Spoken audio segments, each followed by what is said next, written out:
The rise of digital connections has been a double-edged sword, offering unprecedented opportunities for social and romantic relationships, while simultaneously creating a fertile ground for sophisticated criminal enterprises.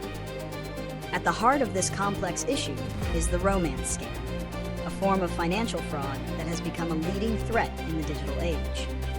This concern has now reached the highest levels of U.S. government, with Senators Marsha Blackburn, R10, and Maggie Hassan, DNH, launching a formal inquiry into Match Group, the parent company of a vast portfolio of dating platforms, including Tinder, Hinge, and OkCupid. This action, following a history of regulatory scrutiny, underscores a critical turning point in the fight against online fraud. The Senate inquiry stems from the alarming and escalating scale of romance scams. According to the Federal Trade Commission, FTC, reported losses from these scams have reached billions of dollars, with individual victims often losing their life savings.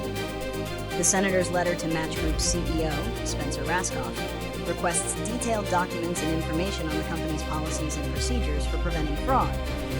Their concerns go beyond simple inaction, suggesting that Match Group's past business practices and even its algorithmic design may have contributed to the proliferation of romance scams. This is a significant accusation, harkening back to a 2019 FTC complaint alleging that Match.com knowingly exposed users to fraud, with up to 30% of new members on the platform at one point being scammers. While Match Group has stated it has discontinued these specific practices, the Senator's inquiry signals a lack of confidence in the company's current efforts and a belief that more must be done. The consequences of this epidemic are multifaceted, impacting both individuals and the industry as a whole. For victims, the fallout is devastating, extending far beyond financial ruin. The emotional toll of betrayal, humiliation, and the loss of what they believe to be a genuine connection can lead to severe psychological distress. From an industry perspective, this increased public and governmental pressure could be a catalyst for meaningful change. Match Group, as the market leader, is now in the spotlight. The outcome of this inquiry will likely have a cascading effect, compelling other social and dating platforms to reevaluate their own safety protocols. For Match Group specifically, failure to demonstrate a robust and effective plan could result in new regulations, significant fines, and a severe blow to its brand and reputation. The Senator's inquiry also shines a light on the broader issue of platform accountability, pushing for a redefinition of the tech industry's role in protecting its users from harm. Looking forward, this situation presents an opportunity for a shift from reactive measures to proactive solutions. A key prediction is that the inquiry will accelerate the adoption of more advanced AI-driven fraud detection technologies.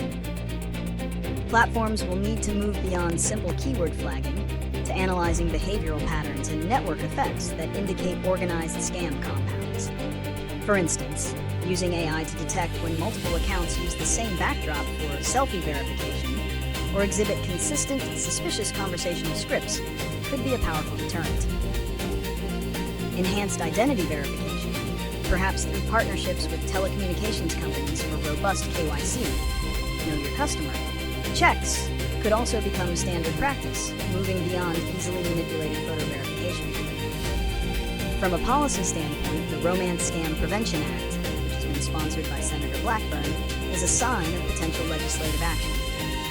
This act would require dating apps to notify users who have interacted with a known scammer, a simple but powerful measure.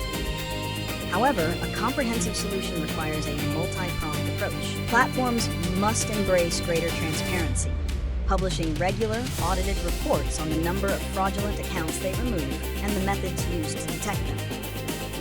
Moreover, sustained public education campaigns in partnership with law enforcement agencies like the FTC and FBI are crucial.